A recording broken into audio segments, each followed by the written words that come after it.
नमस्कार बच्चों, बीए प्रथम वर्ष के विद्यार्थियों का पुनः स्वागत है।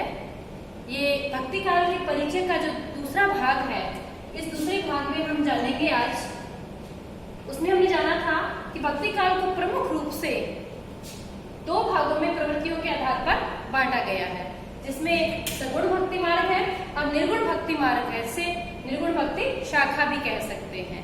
यहाँ निर्गुण से तात्पर्य जो मानोचित गुणों से परे है, वो ब्रह्म, उसकी उपासना, जो निराकार है, जिसका ना कोई रंग है, ना रूप है, ना आकार है, ना कोई स्वरूप है, ना जिसके माता है, ना पिता है, यानी अजन्मा है, और जो सर्वत्र व्याप्त है। जैसे बच्चों हवा है, हवा जैसे कहीं नजर नहीं आती, ऐसे ही जो निर्गुण ब्रह्म है उसके स्वरूप की क्या स्थिति है कि जो कहीं नजर नहीं आता, लेकिन वो सर्वत्र सबके घट घट में उपस्थित है, कण कण में जो व्याप्त है, वो है निर्गुण ब्रह्म। निर्गुण भक्ति मार्ग के जो कवि हुए हैं, उन्होंने अपनी रचनाओं में इस निर्गुण ब्रह्म के स्वरूप के बारे में कहा है कि संत कबीर जी ने, जाके मुंह माथा नहीं, ना ही रूप कुरूप, पुह बासते पातरा, ऐसा तत्व अनूप। अर्थात जिसके ना मुंह है, ना माथा है, ना रंग है, ना रूप है, ना आकार है, ना ही रूप कुरूप, ना ही उसका कोई सौंदर्य है, ना ही वो कुरूप है, ना ही वो रूपवान है। पुष्प वास्ते पातरा, पुष्प की सुगंध से भी जो बिरला है, जो तरल है, वो है ऐसा तत्व अनूप। वो जो परब्रह्म है, वो जो तत्व है, वो तो ऐसा एक अनुपम तत्व है। अर्थात जैसे पानी का कोई रंग नहीं होता बच्चों, पानी का कोई आकार नहीं होता।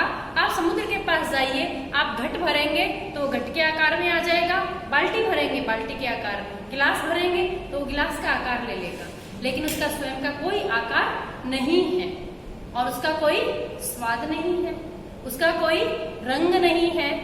जैसे हवा सर्वत्र व्याप्त है लेकिन हमें नजर नहीं आती, वो केवल महसूस करने की वस्तु है। ठीक ऐसे ही निर्गुण ब्रह्म के बारे में भी उन कवियों ने यही कहा है, उन संतों ने यही बताया है कि हम उस ब्रह्म को महसूस कर सकते हैं और वो सर्वत्र एक समान व्याप्त है। जैसे सूर्य जब आकाश में चमकता है तो उसकी किरणें सर्वत्र एक समान बिखरती है बिना किसी भेदभाव के, ठीक वैसे ही निर्गुण ब्रह्म का जो स्वरूप है वो सर्वत्र इसी प्रकार समस्त संसार में, समस्त जीवों में व्याप्त है। लेकिन सगुण भक्ति मार्ग जो है वो बिल्कुल इसके विपरीत है। विपरीत कहने का तात्पर्य है मूल रूप से अंतर है, बाकी देखा जाए, गहराई से देखा जाए तो दोनों ने ही ब्रह्म को माना है। सगुण भक्ति के अंदर उन्होंने क्या किया कि उन्होंने ब्रह्म के एक रूप को मान लिया, रूप, रंग, आकार सब कुछ मान लिया, जिसमें राम भक्ति शाखा के अंतर्गत गोस्वामी तुलसीदास जी ने भगवान राम को अपना आराध्य माना और राम के एक स्वरूप माना।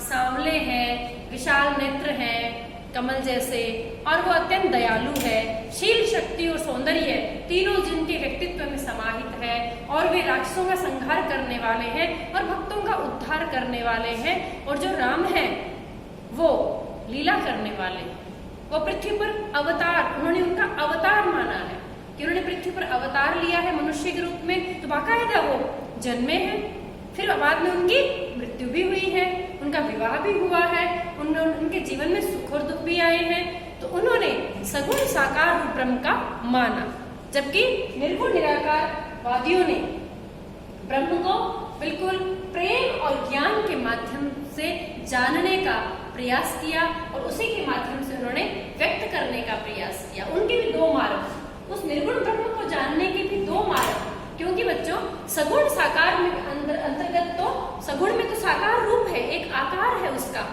तो हम उसके प्रति हमारी भक्ति को समर्पित कर सकते हैं, हम जान सकते हैं, थोड़ा सा कोशिश कर सकते हैं, एक आधार है हमारे पास कि हाँ राम का ये स्वरूप है या कृष्ण का ये स्वरूप है, कृष्ण की ये लीलाएं हैं, कृष्ण के ये कार्य हैं, राम के ये कार्य हैं, तो हम उनके प्रति समर्पित हो सकते हैं।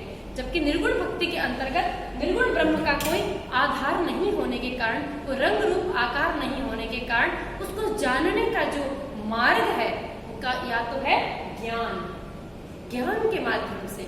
जैसे हम हवा को महसूस करें, लेकिन एक बहुत छोटे बच्चे को कहें तो हवा को महसूस कर, वो बच्चा आपको नहीं बता सकता, लेकिन आप समझदार होने के बाद ये बता सकते हैं कि आज हवा ठंडी है, आज हवा गर्म है, हवा भी तेज चल रही है।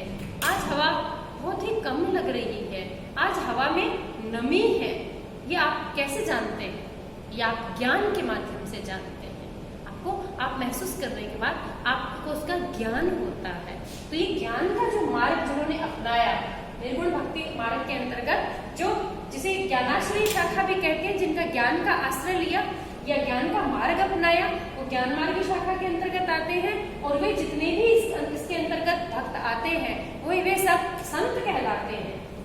संत। तो बच्चों, यदि संत की विशेषता पूछी जाए, भक्ति काल के अंतर्गत संत काव्य की विशेषता पूछी जाए, ज्ञान मार्ग काव्य की विशेषता पूछी जाए या निर्गुण भक्ति शाखा की विशेषता पूछी जाए, तो ये सारी विशेषता एक ही होगी। संत ही ज्ञान मार्गी है, ज्ञान मार्ग ही निर्गुण से निकला हुआ है। ठीक ऐसे ही एक उसको जानने का तरीका है प्रेम। बच्चा नहीं जानता है कि ये मेरी माँ ही है, किसी तरह के आधार पर नहीं जानता है, लेकिन वो उसको मानता है कि ये मेरी माँ है और वह पूर्ण रूप से उसके ऊपर आश्रित हो जाता है। पूर्ण विश्वास होता है उसको, चाहे माँ हवा में कितना ही ऊंचा उछाल दे, लेकिन उसे डर नहीं होता है, क्योंकि उसके हृदय में माँ के प्रति प्रेम है। तो दूसरा ब्रह्म को जानने का जो मार्ग है बच्चों, वो है प्रेम। तो इस मार्ग को जिन्होंने अपनाया, इस मार्ग के बारे में जिन्होंने भी बताया, वो प्रेमाश्रयी कवि कहलाते हैं। और इन कवियों को सूफी कवि कहा गया। इन्होंने जो काव्य रचा वो सूफी काव्य रचा, और सूफी काव्य की विशेषता ही प्रेम मार्गी काव्य की विशेषता है, और वो निर्गुण भक्ति के अंतर्गत आती है। और इस शाखा के प्रमुख कवि मलिक मोहम्मद जायसी हुए, जिन्होंने पद्मावत महाकाव्य रचा। अवधी भाषा के अंदर जो पद्मावत महाकाव्य आपने रचा था, वो सूफी काव्य का एक बहुत बड़ा काव्य है, और इसमें भी परमात्मा को जानने का प्रेम का मार्ग इन्होंने अपनाया है। तो ये प्रेम मार्ग की शाखा, ये ज्ञान मार्ग की शाखा, और ये सगुण मार्ग के अंतर्गत बच्चों दो ही है, राम भक्ति और कृष्ण भक्ति। इसमें राम का स्वरूप प्रमुख है और इसके अंदर कृष्ण का स्वरूप प्रमुख है। कृष्ण के स्वरूप को लेकर जो चित्रण किया है भक्ति काल के अंदर, वो सबसे अधिक श्री सूरदास जी ने किया है। आंखों से अंधे होने के बावजूद रामचंद्र शुक्ल कहते हैं कि सूर वात्सल्य का कोना कोना झांक आए हैं। कहने का तात्पर्य है कि आपने जो श्री कृष्ण की लीलाओं का चित्रण किया है, उसमें जो बाल छवि का वर्णन है, उसमें एक बच्चे का और माँ का जो मनोवैज्ञानिक चित्रण है, उनका मनोवैज्ञानिक जो संबंध है, और उसकी एक एक कला, एक एक लीला, एक एक दिन, बच्चे की हर एक उम्र का दृश्य हम सूरदास जी द्वारा रचित सुरसावली में कृष्ण को लेकर देख सकते हैं। उन्होंने वास्तव में ही कोना कोना झांक लिया है। उन्होंने किसी भी चीज को, बच्चा माँ के प्रति जो प्रेम रखता है, कभी क्रोध करता है, कभी उसके मन में ईर्ष्या का भाव भी आता है, कभी माँ को लेकर वो संदेह भी करता है, यानी जिद करता है, कभी वो माँ को उलाहना देता है, कभी वो माँ से नाराज होता है।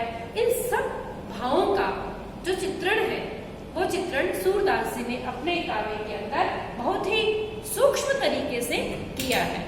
तो कृष्ण भक्ति शाखा के अंदर क्या है, जो सगुण भक्ति है, साकार रूप की भक्ति है, उसमें भगवान को एक आकार दे दिया गया है। इस बाकायदा श्री कृष्ण का जन्म हुआ है, और उसके पश्चात उनके जो माता पिता हैं वसुदेव और देवकी, वसुदेव उनको नंद बाबा जी के यहाँ पहुंचाया है, और माँ यशोदा ने उनका लालन पालन किया है। तो यह नंद और यशोदा के घर में पल रहे श्री कृष्ण की जो बाल लीलाएं हैं, वो अत्यंत ही सरस, मनोहारी और मनोरम जो उनके जो चित्र हैं, वो सूरदास जी ने खींचे हैं। तो कहने का तात्पर्य है कि यहाँ यदि आपके प्रश्न आता है कृष्ण भक्ति शाखा की विशेषता बताओ या राम भक्ति शाखा की विशेषता बताओ, तो या सगुण भक्ति शाखा की विशेषता बताओ, तो बच्चों सगुण भक्ति के अंतर्गत ही राम और कृष्ण दोनों ही आ जाते हैं। तो सगुण भक्ति शाखा की प्रमुख विशेषता है कि आपने भगवान के साकार रूप का, उनकी लीलाओं का चित्रण किया है, जबकि निर्गुण भक्ति मार्ग के अंतर्गत केवल ज्ञान और प्रेम के माध्यम से उस निराकार ब्रह्म को जानने का प्रयास है, उस ब्रह्म को बताने का प्रयास है कि वो कैसा है।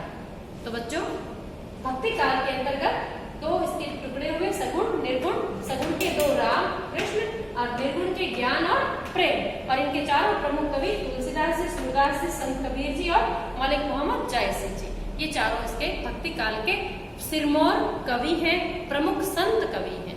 आज इतना ही, धन्यवाद।